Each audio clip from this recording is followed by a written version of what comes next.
اعوذ باللہ السمیع العلیم من الشیطان الرجیم بسم اللہ الرحمن الرحیم انما یامر مساجد اللہ من آمن باللہ والیوم الآخر۔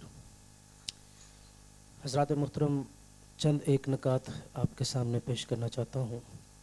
سب سے پہلے تو سمجھنا یہ ہے کہ یامر سے مراد کیا ہے۔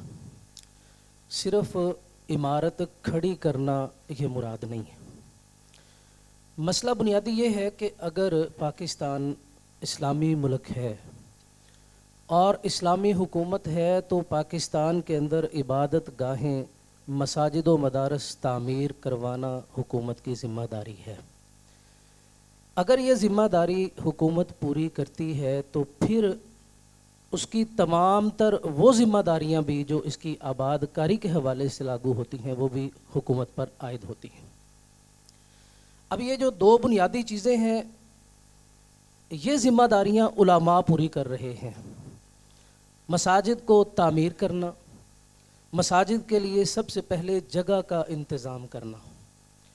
میں اگر بات کروں ہمارے اس شہر لاہور میں تو نئی مسجد تعمیر کرنا ایک بہت بڑا مسئلہ بن چکا ہے۔ کوئی سوسائٹی اس بات کی اجازت نہیں دیتی ہے کہ آپ مسجد کو تعمیر کریں۔ علماء نے کس طرح سے عدالتوں سے اجازتیں لے کر لڑائی جھگڑوں کے بعد پلاٹ خریدا، پھر اس کی تعمیر کا اہتمام کیا، اور اس کے بعد پھر اس کے اوپر یہ پابندی لگانا کہ آبادی کے بعد اب ہماری مرضی سے بات ہوگی، تو یہ بالکل جائز نہیں ہے۔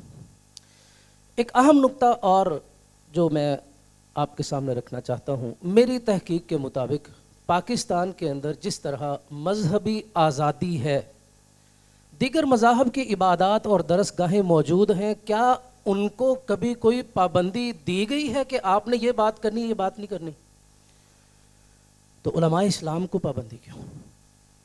تو گویا کہ میرا خیال یہ ہے کہ سب سے پہلے اس چیز کا شعور اجاگر کرنا ہے کہ تعمیر سے مراد کیا ہے۔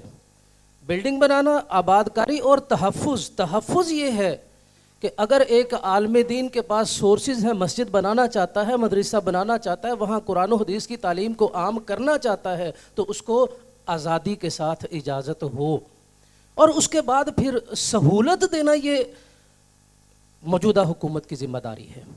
تو میری گزارش یہ ہے کہ علماء سب سے پہلے اس بات کا حکومت کے سامنے مطالبہ رکھیں کہ ایک کمیٹی اس طرح سے تشکیل دی جائے جو علماء اور جو حکومتی ادارے ہیں ان کے مابین بہتر تجاویز اور اصولوں کی بنیاد پر ایک لائحہ عمل تشکیل دے۔ جزاکم اللہ خیر۔ السلام علیکم ورحمۃ اللہ وبرکاتہ۔